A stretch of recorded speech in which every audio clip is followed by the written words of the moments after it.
Oiê, eu me chamo Alice Alves e eu faço parte do grupo 4. E nós vamos apresentar nesse seminário a quarta geração de computadores. Dentre os integrantes, nós temos eu, Alice Alves, Alice Gomes, o Enzo e o Fernando. Nós apresentaremos o trabalho em 4 partes, sequencialmente. E aí, cada integrante se apresentará à medida que for abordar o tópico. Bom, o que vamos apresentar? Então, na parte 1, nós veremos a data de implementação da geração e os principais nomes envolvidos no projeto. Depois, na parte 2, veremos a composição mecânica e física, suas configurações e a faixa de preço. Na parte 3, veremos a classificação quanto ao tamanho e qual o sistema numérico. E finalizando na parte 4, veremos qual a finalidade e o modo de entrada e saída de dados. Bem, dando início à apresentação e à parte 1 do seminário, veremos a data de implementação da geração. Então, vamos ver o início de tudo, né? Então, a quarta geração ela teve início em 1971. Então, a Intel lançou o primeiro microprocessador, o Intel 4004, que era muito mais potente que os circuitos SSI e MSI de até então, mas ela só terminou em 1981, com o lançamento do circuito ULSI, que seria o circuito de escala ultra grande.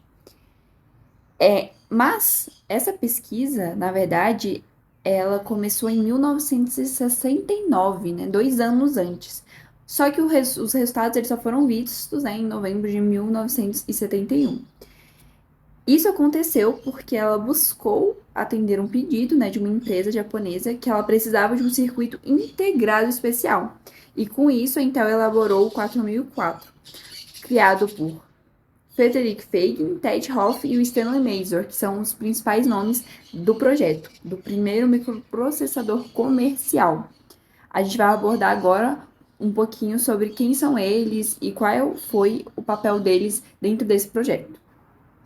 Bem, então vamos começar a abordar os 3 principais nomes, envolvidos dentro desse projeto, do Intel 4004. Então vamos começar pelo Federico Fagin, que é um físico e engenheiro eletricista italiano que foi naturalizado americano. Ele foi o responsável pelo primeiro projeto, de microprocessador e também ele foi líder do projeto do processador Intel 4004. Então, além dele ser responsável por esses projetos, ele também fez a promoção e comercialização dentro do mercado desses 2 projetos. Além disso, ele também liderou a equipe de projetos e os esforços da Intel, durante os 5 primeiros anos da indústria de microprocessadores. E em seguida ele fundou a Zilog, sendo o diretor executivo, CEO, durante os 5 anos seguintes. Então, além de ser um grande nome do projeto do Intel 4004, ele também foi responsável pelo projeto de microprocessadores, que foi também bem marcante dentro dessa quarta geração. Então, seguindo, falando um pouco sobre os principais nomes do microprocessador, nós temos o Marcian Edward Ted Hoff Jr., ou Marcian Hoff, ou Ted Hoff. Às vezes a gente pode encontrar ele sendo citado como Ted Hoff. Ele é um estadunidense também, inventor. Ele também é um engenheiro e ele começou a trabalhar na Intel Corporation em 1967, sendo o funcionário número 12, ao qual é creditada a ideia de um processador universal, ao invés dos então comuns circuitos padrões. Bom, não citei muito sobre ele, a história dele, mas ele já, dentre a carreira dele, ganhou diversos prêmios, como o Pinheiro da Computação em 1988, o National Inventors Hall of Fame em 1996 e o Prêmio Kyoto em 1997. Ele também foi medalhista nacional de tecnologia e inovação em 2009 e o Prêmio Maxwell I3E em 2011. Então, essa é um pouquinho da trajetória dele, e ele também foi um importante nome dentro dos inventores, né, dentro da criação dos microprocessadores. Bem, então, no último nome, dentre os três, né, que foram os principais criadores do Intel 4004, nós temos o Stanley Mazur, que também é estadunidense. Ele se graduou em matemática, mas na mesma época ele começou a se interessar por computadores e ele aprendeu a programar o computador da SFSU, que era um IBM 1620, e posteriormente ele se tornou professor assistente, ensinando outros estudantes a programar naquele computador. Agora, uma coisa interessante também é que ele conseguiu um cargo como projetista de computadores no Departamento de Pesquisas Digitais. E aí foi onde ele copatenteou a linguagem de programação de alto nível, a Symbol. Então, essa é uma curiosidade sobre ele também. Bom, dentro da carreira dele, dentro da Intel Corporation, ele entrou em 1969 e logo que ele entrou, ele foi indicado para trabalhar com o Marcin Hoff, que foi um dos que a gente acabou de citar, né, um dos projetistas que a gente acabou de citar. E ele também participou desse projeto fazendo parte da arquitetura, né? Então ele entrou no projeto para ajudar a definir a arquitetura do microprocessador, se baseando no conceito desenvolvido anteriormente por Hoff. Então, tudo isso começou quando a empresa japonesa Busicom ela solicitou a Intel para completar o projeto, bem como produzir um novo conjunto de chips, né, que seria o Intel 4004, e creditado junto com Feig e Hoff, eles são os co-inventores desse chip. Então, o Mazor, ele ficou na parte de auxiliar na definição da arquitetura e conjunto de instruções para, então, revolucionar o novo chip, né, o Intel 4004. Então, a gente tem duas curiosidades a respeito dessa criação.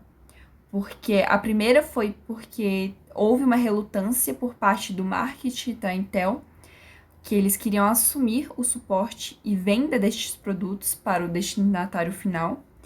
E aí Hoff e o Mazor, eles se associaram ao Feigin, que era o projetista do 4004 e líder do projeto, e participaram de uma campanha, né, que aconteceu de seu anúncio às indústrias, né?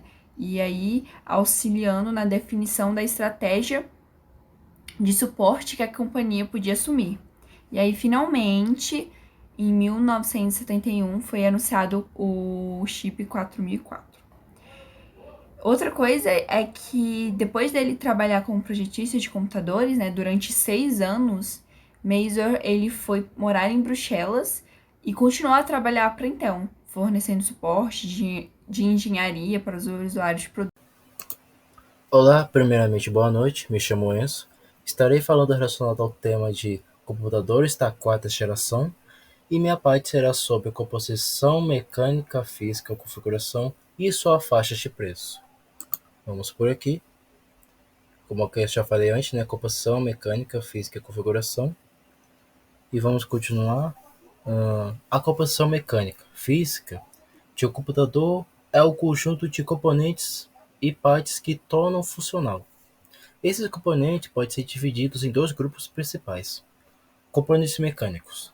São os componentes que formam a estrutura física do computador, como a carcaça, né? Essa parte aqui, onde eu estou apontando.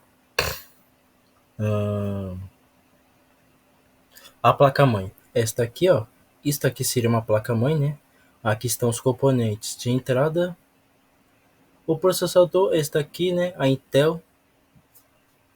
Também não tem só essa versão, tem outras versões, por exemplo, a AMD, não sei se todo mundo conhece. A memória RAM, né? Esse aqui seria uma memória RAM, ou também acho que pode ser usado também, ou pode ser falado como pente, né? Um pente de memória RAM, acho que não sei se está correto.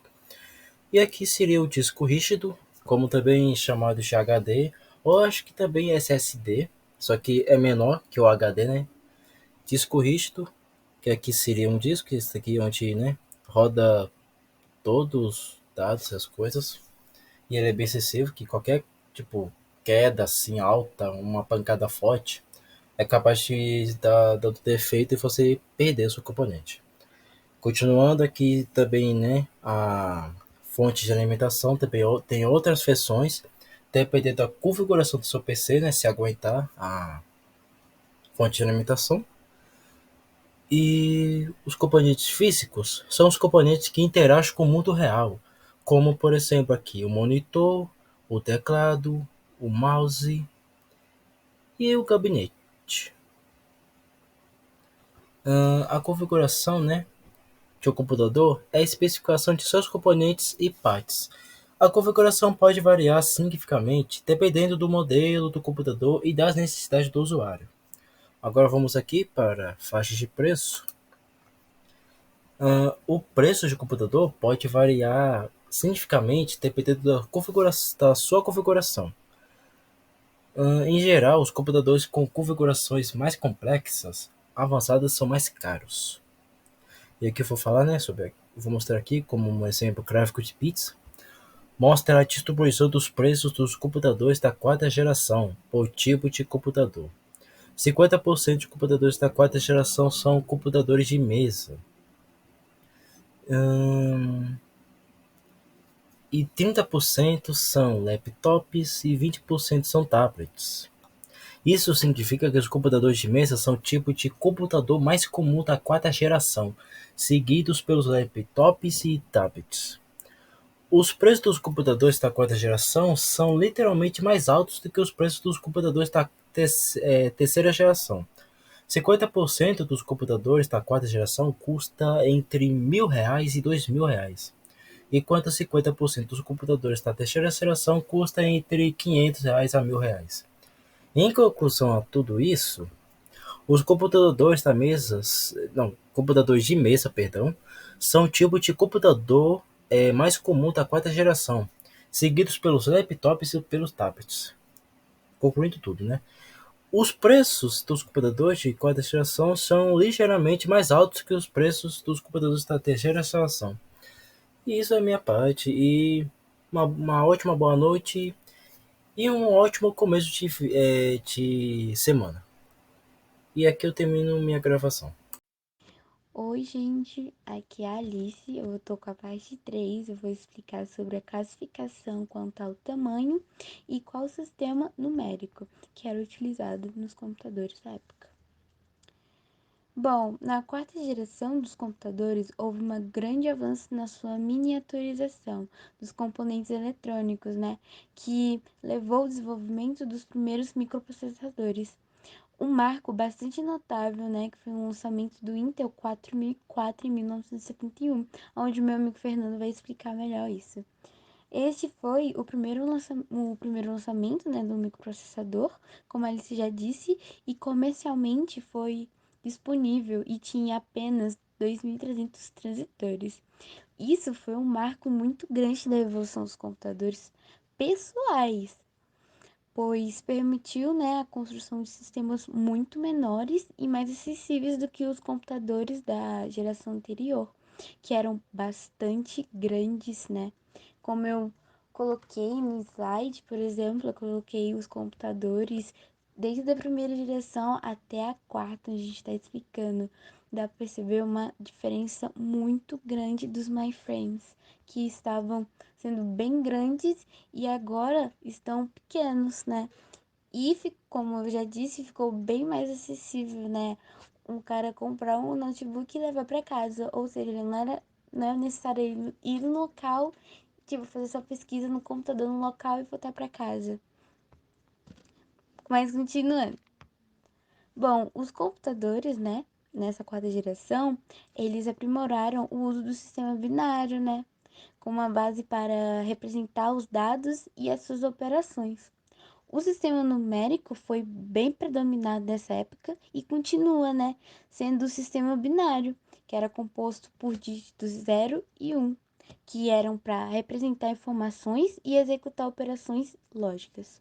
Entretanto, com o avanço da tecnologia, né, os computadores da quarta geração eram capazes de lidar com números em bases diferentes, como octal, hexadecimal, e também realizar operações de ponto flutuante. Mas o sistema binário ocorreu com uma base fundamental, né, para a apresentação interna de dados e operações em nível de hardware. E sendo assim, eu acabo com a minha explicação e passo a palavra para o Fernando. Entrada e saída de dados. A entrada e saída dos dados são feitas através de dispositivos periféricos como teclado, scanner, monitor, CDs, DVDs, etc. Além disso, seu tamanho e a diminuição dos custos de produção fizeram com que esse tipo de computador fosse vendido em massa.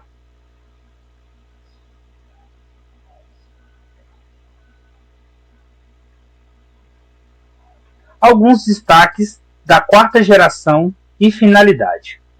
Com a chegada da quarta geração, a Intel lançou seu primeiro microprocessador, o chamado Intel 4004, que trabalhava com 4 bits e podia calcular até 92.000 instruções por segundo, com capacidade de processamento equivalente ao ENIAC de 1948.